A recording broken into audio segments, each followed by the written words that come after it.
Afternoon, fellas. Ferocious Mgtow here. And of course, I'm rolling. I'm in the most corrupt state in the Union, Illinois, on my way back to Chicago, because this load don't have to be there until Thursday. So I'll be in Chicago today. So I have the rest of today and most of tomorrow to kind of get some business done, and then run this over to Iowa City, because it don't take like 6 hours to get there from Chicago. So, and I got a window, I think. So, I'm headed back to Chicago now, and I'll be there in about 5 hours. But anyway, I was like, let me give these guys a video. Yesterday I was kind of exhausted, so I just did my exercise and went to sleep. So now it's afternoon. I'm feeling good, feeling strong, feeling healthy. So I said, let me give you guys a video. So yesterday I kind of listened to Reddit, I guess is how you say it. And I guess computer generated app that reads the posts. So I just listened to that all day yesterday, and I couldn't help but notice a recurring theme over and over again, that in most cases when it was the husband being cheated on, the so-called wives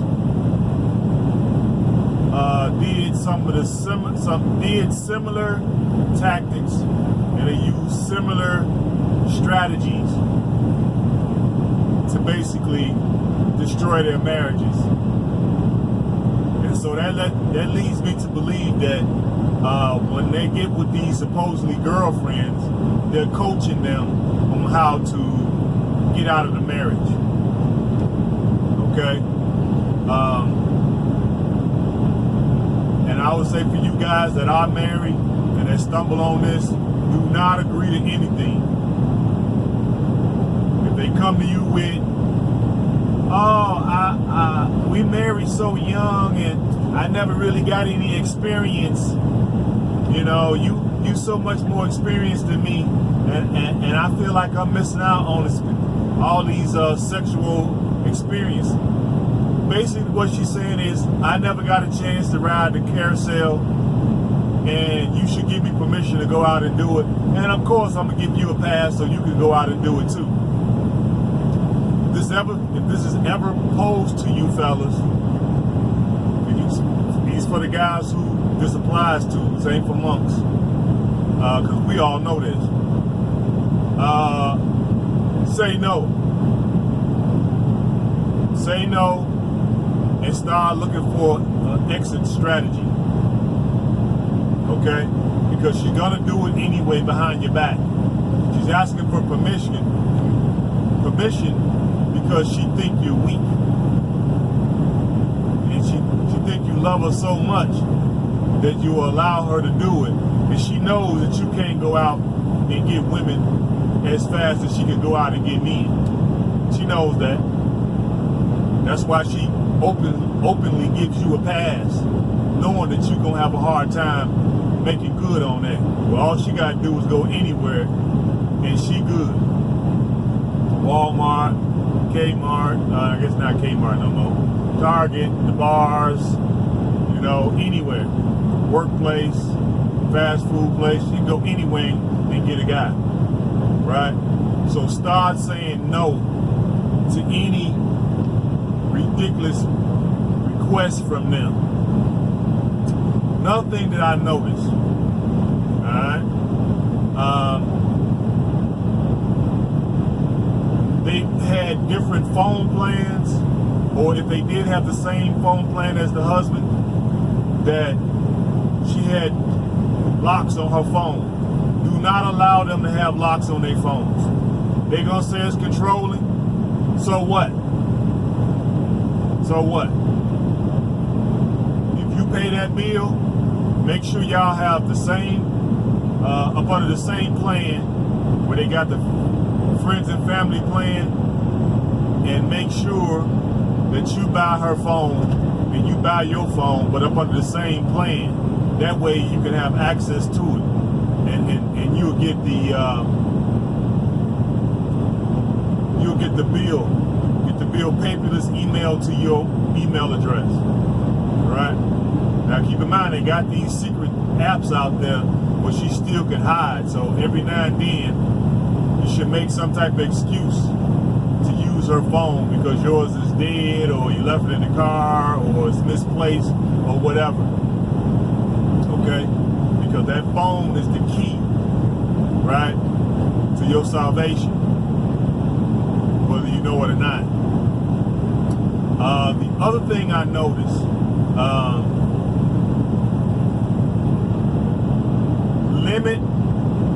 let me take that back.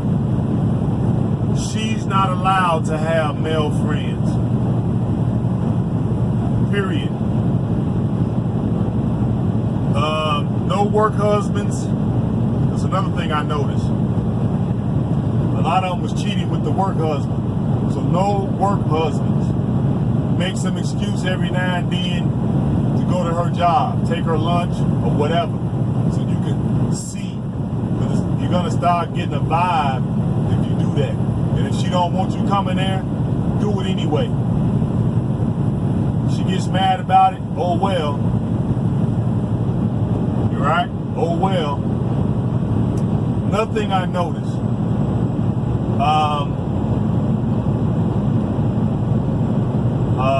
a lot of their friends and i.e. family were helping them cheat.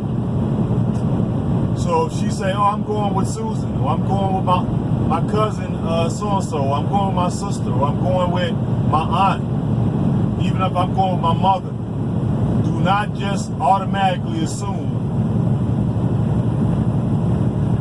right, that she's not using these people as a diversion or as a decoy so she can go out and be with her side dude.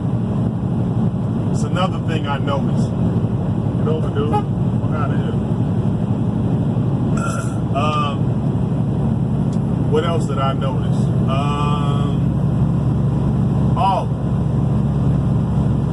Now this is before you even get to commitment, being engaged, being married, any of that.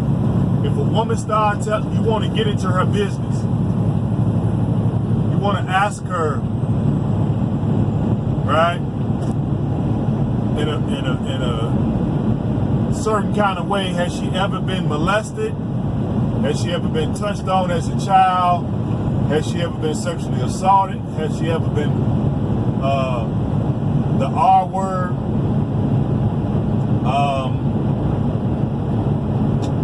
Has she ever stripped, posed nude, been an escort, ever been homeless, on her own homeless?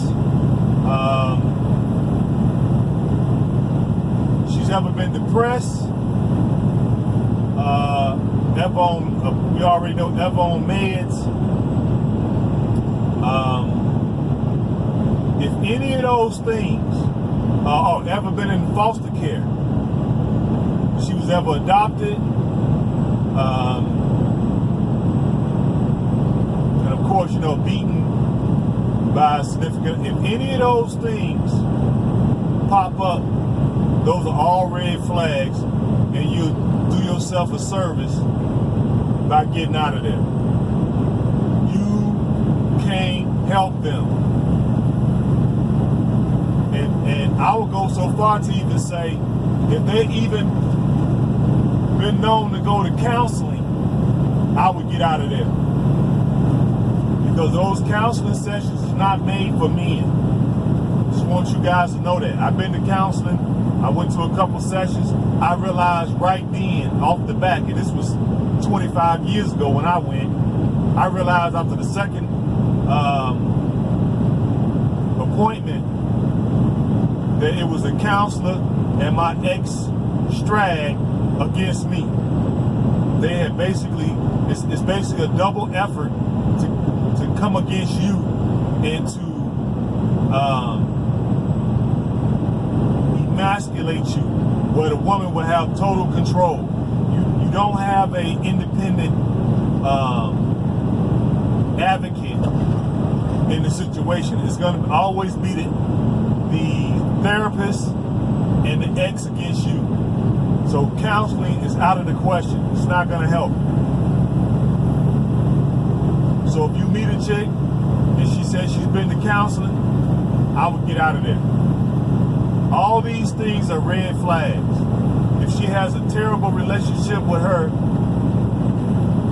mother or her dad, get out of there. If she got a terrible relationship with her brothers or her sister, get out of there. If she going to school for a degree you know can't make money out in the real world, get out of there. If she smoke a lot of marijuana, get out of there. If she drinks alcohol, period, get out of there.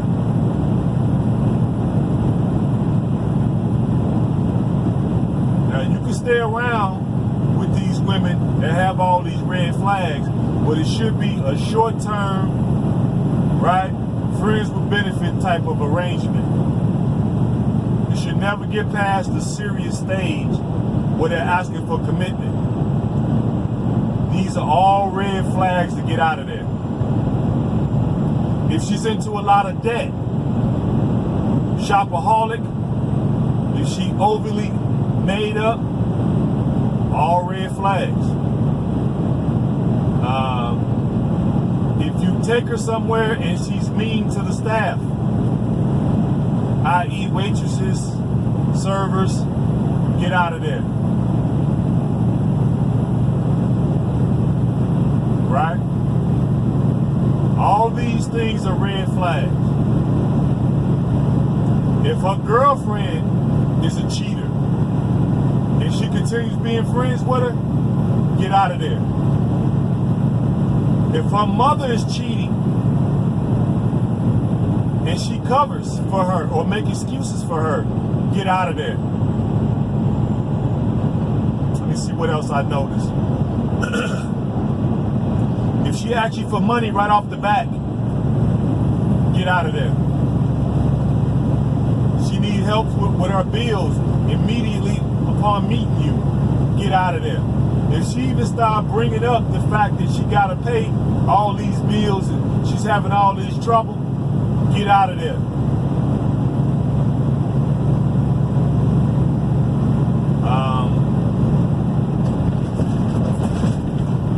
If you want to go out with her, suggest things where you don't have to really pay no money, or implement the Tom Likas under $40 rule. Picnics, walks in the park, go to the museum on the free day. It's usually a Sunday, one Sunday out of the month. The museums usually have a free day.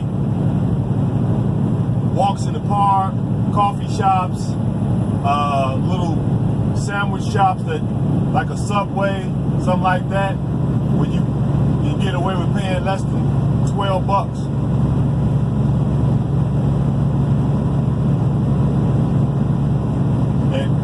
Pose your questions in the form of general conversation.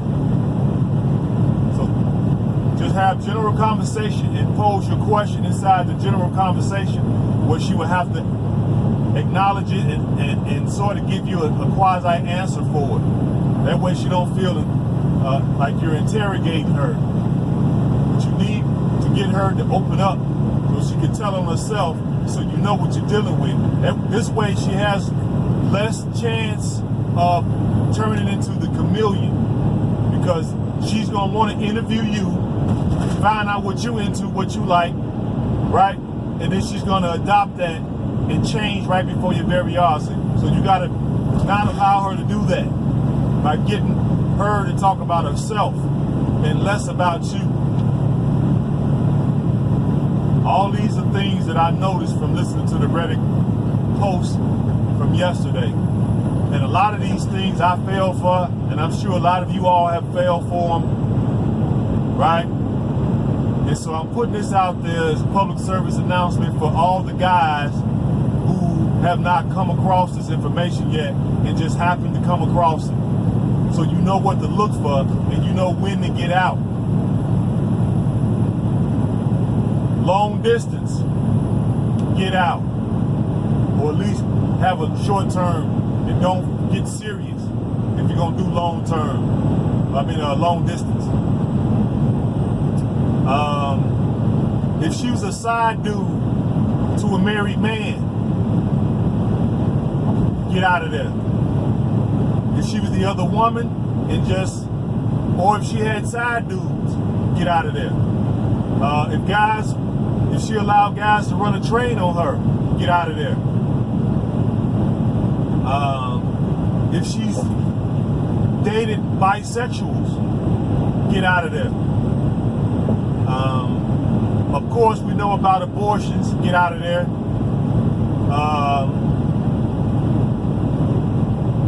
Think of what else. If you do go out with her, lay the ground rules. No cell phone. Make her turn her cell phone off or put it on silent while y'all talk. If she got to deal with that phone while you trying to get to know her, get out of there. Just get out of there. What else? If her people, if you somehow meet her people and they express that they don't like you, get out of there. If she's still friends with her ex, get out of there.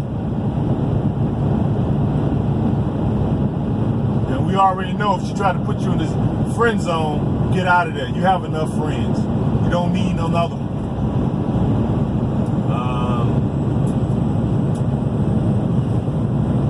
What else? That's all I can think of for right now. I'm sure I may have to make a part 2 because I'm sure there's a lot I'm leaving out. But that's just the ones that I could think of without even writing anything down.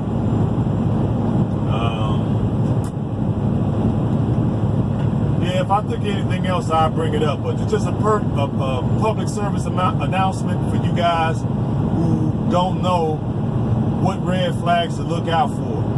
Okay?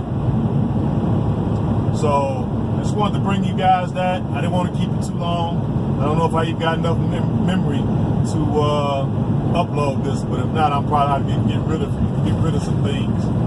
But I'm getting back to Chicago so I can handle a few things that I need to take care of. Took care of the taxes, and all that's done. Everything got sent off today, so I'm happy. So now that I can relax a little bit. Okay, guys, I'm gonna let you go. Hope you guys are well. Hope you guys are feeling strong, and of course, I hope you're being good stewards of your health, because nobody, and I do mean nobody, is gonna look out for our health but us, right? And of course, health is wealth. And I wish you guys more money, more money, more money. Until I bring you some later on or either tomorrow. Peace and hair grease.